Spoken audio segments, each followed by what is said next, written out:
No somos conscientes de esta patología, ya que se aprietan los dientes por la noche o los síntomas son muy leves, aunque demoledores en el transcurso del tiempo. El tratamiento odontológico consiste en la confección a medida de una férula o placa de descarga, como esta,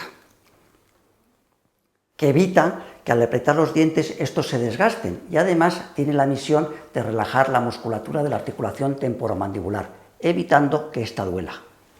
Complementariamente a este tratamiento, en nuestro policlínico de Salus, nuestros fisioterapeutas podrán proporcionarle las sesiones curativas necesarias que le producirían un alivio inmediato del dolor de la articulación mandibular.